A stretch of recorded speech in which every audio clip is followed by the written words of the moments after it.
What we do know is that there is a virulent inflation that had its origins in the Federal Reserve that has now decided that it will do its all at whatever cost to make it go away. That's what we think we see. But, it might be too late. Jim Grant is next on Consuelo Mack Wealth Track. Funding provided by ClearBridge Investments, First Eagle Investments, Royce Investment Partners, Matthews Asia, Strategas Asset Management, and Women Investing in Security and Education. Hello and welcome to this edition of Wealth Track. I'm Consuelo Mack. How times have changed. It wasn't many months ago that the entire financial world was singing the praises of inflation. The greatest fear among Wall Streeters and other financial lights was lower prices that might actually decline more and turn into that monster known as deflation. The thought conjured up nightmarish scenes of breadlines and bank runs. Ever since the global financial crisis of 2008, and especially since the COVID pandemic, central banks and governments around the world have pulled out all stops to prevent such an occurrence. And guess what? It finally worked. After declining since the early 1980s, inflation has roared back to life, recently hitting 40-year highs. But no one is celebrating. In fact, now central banks around the world have declared war on inflation, and Federal Reserve Chairman Jerome Powell is leading the charge. The Fed has dramatically raised the federal funds rate several times this year, with more action to come. This week's guest has long been an avowed enemy of inflation, an outspoken critic of the Fed's inflation-boosting policies. Well, how is he feeling now? He is financial thought leader James Grant, the founder and editor of Grant's Interest Rate Observer, a twice-monthly journal he launched in 1983. It's about a multitude of interest rate-related policies and investments with a thought-provoking recommendation or two in each issue. Grant's is considered a must-read by professional investors at leading hedge funds, private equity, and investment firms. Grant is also the author of 9 books. Several are financial histories, including the prize-winning The Forgotten Depression, 1921, The Crash That Cured Itself. I asked Grant how he is feeling about the Fed now that it has finally decided to fight inflation. The Fed has been deprecating inflation, minimizing the chances of it, and actually rooting it on for years. It's coming to terms with it is very belated, and the Fed has shown a very small tolerance for macroeconomic pain. So count me still a skeptic about the Fed's commitment to this project. When you say that it is, showed a very little tolerance for economic pain, what are you referring to? Are you referring to the Jerome Powell Fed, or? Well, the Jerome Powell Fed spent some couple of years on a listening tour. It went from city to city, cocking its ear to the general public, and what it heard was what it wanted to hear. And what it wanted to hear was that lower employment was not only desirable, but also equitable. And to advance this program of equity and full employment, even fuller than full, the Fed kind of arranged its priorities and announced that it would, gradually and by degree, it announced it would no longer pay much attention to the monetary aggregates. It would no longer start in fear when employment rose to a very high level, unemployment fell to a very low level. It's fine. So we're in a kind of a new age, said the Fed. And, bring it on. Bring on prosperity. This was before the pandemic. Right. And comes the pandemic, and it doubles down on these things. And my goodness, it throws the kitchen sink and then half of the garage at this problem, and gives speeches, does the Fed, that there is nothing to fear except a very deep recession. So here we are. So what I say is the Fed demonstrated through its actions and its professions through these many years that it has no better idea of the economic future than I do. But, I mean, the future to me is a closed book, and one can observe the present, one can handicap Oz, one can bring to bear a certain knowledge of history and kind of an intuitive judgment, but there ain't no such thing as macroeconomic science, but there is something called macroeconomic pseudoscience, and at that, the Fed is a past master. The inflation that we're living with today, is it largely a construct of the Fed behavior you just described? Well, I think this inflation could not have happened except for the policies of the central banks. Okay. It's necessary, not entirely sufficient. What has exacerbated the problem of astoundingly high monetary growth and liquidity provision, what has exacerbated that has been the well-known litany of problems with supply chain, the fiscal blowout, and the constraints that attended the pandemic. But as to fiscal policy, the chairman of the Fed himself gave a couple of talks in 2020, just urging on the opening up of the fiscal pipelines and flooding the country with stimuli of all kinds. So the Fed was at it, both in a monetary and a fiscal sense. It was flogging this horse in both ways. So yeah, the Fed was an integral part of what we can face today. In Jerome Powell's recent speech at Jackson Hole, he basically said that the Fed is responsible for inflation and that it can control inflation, and that he's going to do everything in his power to make sure that they do bring inflation back down to their targeted 2% rate. Does the Fed have that kind of power, do you think? It does, yes. Imagine if the Fed lifted its federal funds rate, its policy interest rate, 15%. That would wreak havoc with an economy that has been conditioned to work on interest rates almost zero. Cost of capital has been negligible for more than a decade. So a shock of that magnitude would kneecap inflation and many other living things. Right. Yeah, the Fed does have that power, sure. Fed Chair Jerome Powell has referred to Volcker on several occasions in recent speeches. Do you think that he's got the resolve to be a Paul Volcker, to back-to-back recessions? Well, the Fed funds rate under Volcker went to 20%. It was doubled under Volcker's tenure, and I think unemployment went up to nearly 11%.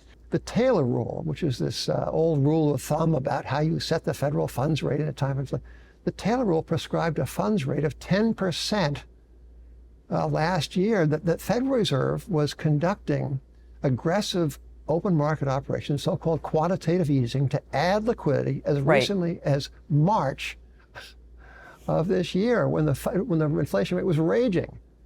So is the Fed now going to be make a last stand at, I don't know. We'll see. It's early. I'm doubtful. I'm doubtful. Given where we are with inflation at the levels it's at, what is it going to take to break the back of inflation? William McChesney Martin, one of the true oratorical opponents of inflation, he gave great speeches against inflation. In the early days of the inflation, which had its beginnings in the mid-1960s, early days, William McChesney Martin says to his confrere at the Federal Open Market Committee, quote, "The horse of inflation is out of the barn, and the best we can hope is to make sure it doesn't gallop away too far and too fast." It was when people really didn't think there was an inflation. So that shows you the risk of how fast attitudes can change. Now, the Fed is a fine one for talking about expectations. And in the before times, like 2020 and 21, it would say, in a somewhat vain way, inflation expectations are anchored at 2%. And what did that mean? They couldn't know that. And they don't know they're not anchored now. So I don't mean to be dogmatic about this. In fact, I think I sound dogmatic. But we can't know. What we do know is that there is a virulent inflation that has its origins in the Federal Reserve that has now decided that it will do its all at whatever cost to make it go away. That's what we think we see. But, it might be too late. That's one possibility. From an investment point of view, this is another era, right? It is, and what is especially new and significant is something that is still hypothetical, and that hypothetical something would be the start of a bear market in bonds. And what is an unusual characteristic about bonds as an asset class is that their bull markets and bear markets have tended to trend over the course of decades, not just for a couple of years or 10 years, but you go back to the middle and late 19th century, these cycles have run for a generation or more. And the latest cycle, that of falling interest rates, lasted from 1981. And some say it's still intact today. I say perhaps, or probably, when I'm really feeling confident about things, I'll say it has turned. And to be sure, I said it has turned before it did. Yes, but you and many others as well have said that. But it was it's been a 40-year bull market in bonds, right? That started in early 80s. Yeah, if that has changed, it's a very big change, because rising interest rates are kind of the kryptonite of financial assets, depending on the rate of rise. We don't know yet. We don't know many things. We don't know, among other things, what the tempo of the rise in rates is likely to be. When rates rose from 1946 to 1981, it took them 10 years to rise 1 percentage point. So, history is helpful, but it's not going to make you necessarily rich. But what we can say is that rising interest rates are generally not helpful for financial assets. They are helpful for many other things, for righting an economy that has perhaps become lopsided in a speculative way, for restoring a measure of justice to the savers of America who have been starving to death at their banks, which pay them like 1 basis point a year before tax. So rising interest rates are good for some things, but not good for others. Does stagflation ring a bell with you as far as what we might be entering? Do you have any sense? So that's higher than desirable inflation and slower than desirable growth? If you look at the GDP data and take them on their face, we have had 2 consecutive quarters of essentially no growth. You can't take measurements in these things to the right of the decimal point seriously, but to say it's been flat for 2 quarters, well, that's not good. Inflation of 8% or so is not good. So that's stagflation. We have it. Right. We have it. The bad case of it is a case of a contracting economy, a seriously contracting economy, and we have seen that as well. For example, in '74, when the stock market made its last really cosmic, value-laden low, the value tribe looks back with the greatest nostalgia at the lows of 1974. God, these companies were cheap. Oh, you could buy them for less than net cash. But to live through that period, Jim, was no picnic. It was horrible. Absolutely horrible. Depending on how one was positioned, it was only bad. It was just bad or insufferable. From an investor point of view, what does well in a stagflationary environment, and I know you've been writing in grants, you have had many recommendations about investments for inflationary environments. It's hard. I'll give you a couple of examples. What has been lacking in professional money management, lo these many years, has been a rigorous attention to price and value, and an uncompromising attention to price and value. And there are a couple of people who run a very small, less than $200 million in net asset value mutual fund called Palm Valley, as in palm tree, Palm Valley. Eric Cinnamond. You wrote about it in grants. Yeah, and they're very witty people. You should read their quarterly letters for the sheer pleasure of and the instruction of those letters. But they won't buy position unless, in their view, it is not relatively, but absolutely cheap. And they hold very few stocks and much cash. But to me, again, whether the viewers of WealthTrack choose to invest or not, to read what they say is a great investment education. Price and value are coming back. As I think, value is coming back as a commanding factor in success in investing. It has not been for many years. What you wanted to be was as reckless as Right. No, it paid to be reckless because you could borrow money for like 0%. But and all the speculative investments did really well. But that is a familiar refrain too, many times wrong, that value is coming back. Yeah, value has been a dog for a long time. But I kind of like the setup. I like when people abandon ideas that they're so commonsensical as value investing. It comforts me that I like to be in the minority of a good idea rather than the majority of a successful bad idea. Because that success is foredoomed.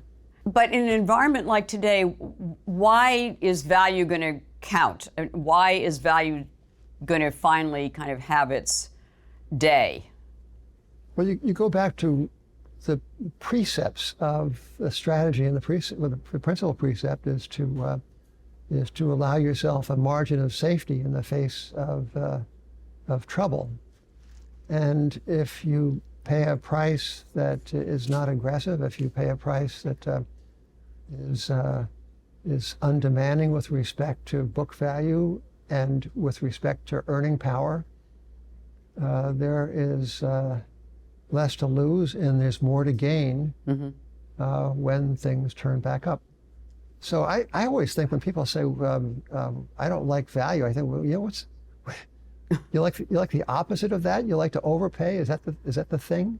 One of the other investments that you've written about, and you've been accused over the years of being a bear, which you have disputed, and we're giving some examples to our audience of, no, Jim is not always a bear. So another buy recommendation that you have made has to do with energy, and the title of that edition was He Smells Gas.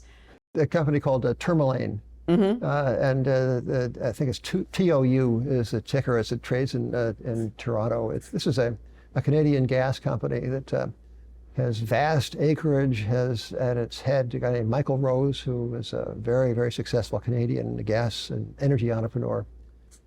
And they stand to be the beneficiaries of a prospective narrowing of the gap between the prices that natural gas commands overseas, not only in Europe, but also in Asia on the one hand, and the price it gets fetches in North America.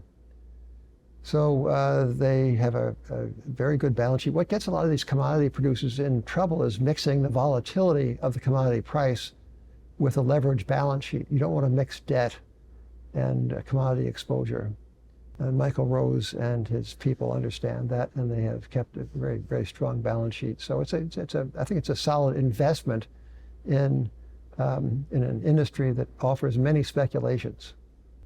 What is your advice to investors as we are in the midst of this really treacherous period for stocks and bonds?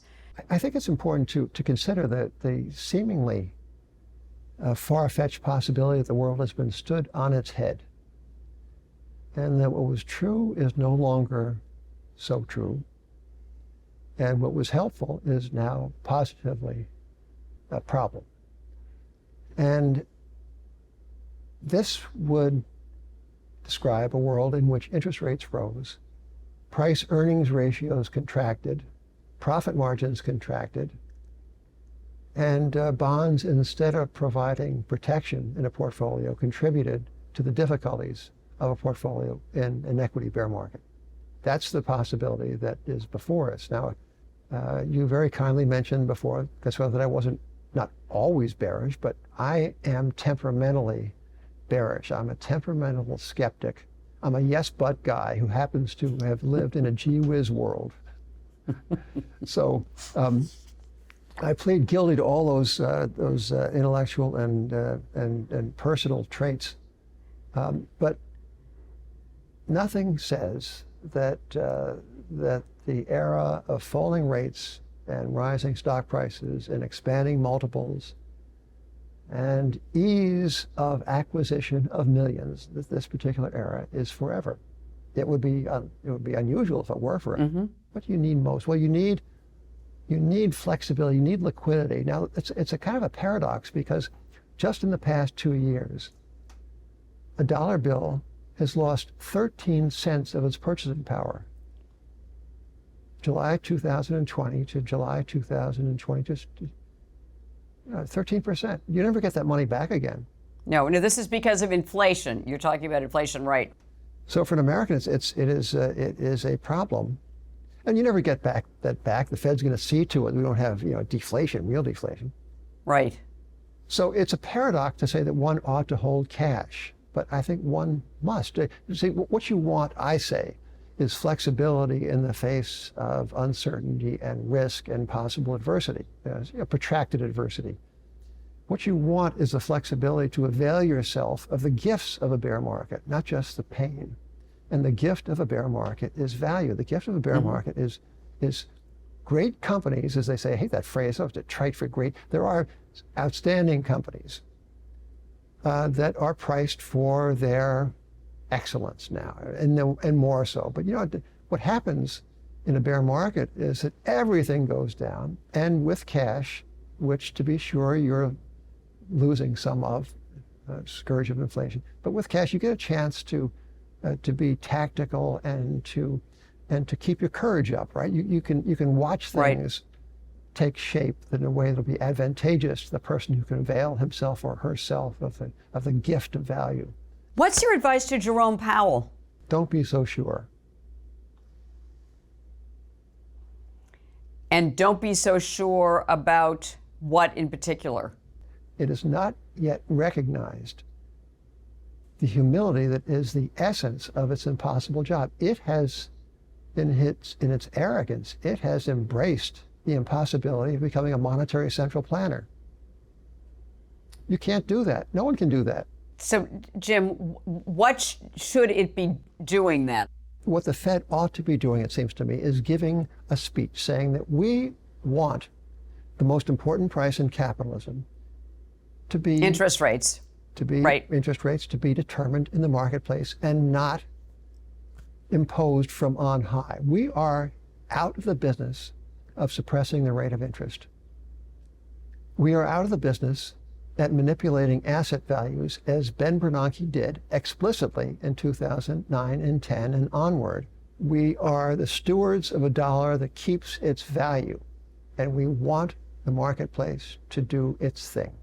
One investment for a long-term diversified portfolio. You have said gold many times in the past. Well, consistency is the hobgoblin of great minds. I'm just for the sake of variety, I'm going to say, Consuelo, that cash is an essential part of every well-tempered portfolio. Gold being an important element of cash. But gold is, they used to call in the day when there was a gold standard, people would use the word cash referring to gold. Gold was cash. So it doesn't have to be gold today, but I think cash for financial flexibility and for the opportunity to avail oneself of what Mr. Market occasionally gives, and what he occasionally gives in his moments of panic is the great gift of value, a very rare thing in these days of persistently elevated prices and multiples. So be ready, world. Be ready when the gift comes your way. Jim Grant, lovely to have you on Wealth Track again. Thanks so much. Oh, what a pleasure, Consuelo. Thank you.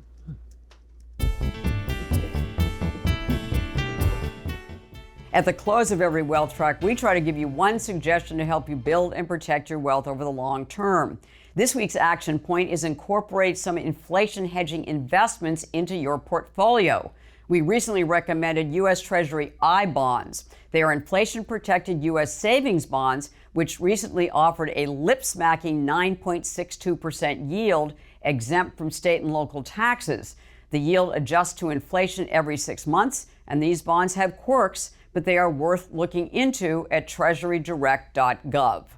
Then there are TIPS, or Treasury Inflation Protected Securities. another inflation-adjusting treasury with fewer restrictions and currently less attractive yields. If you are into much more speculative alternatives, Jim Grant has written about the actively managed Horizon Kinetics Inflation Beneficiaries ETF, symbol INFL. It was only launched in 2021, so it is a very short track record, but it is done very well. Fears of sticky inflation might come true, so it's worth having some inflation-fighting securities in your portfolio. Next week, noted global value investor Tom Russo explains Warren Buffett's enduring influence on his successful investment approach. In this week's extra feature, Jim Grant gives us a preview of his newest book project. Please follow us on Facebook, Twitter, and our YouTube channel. Thank you for watching. Have a great weekend and make the week ahead a healthy, profitable, and productive one.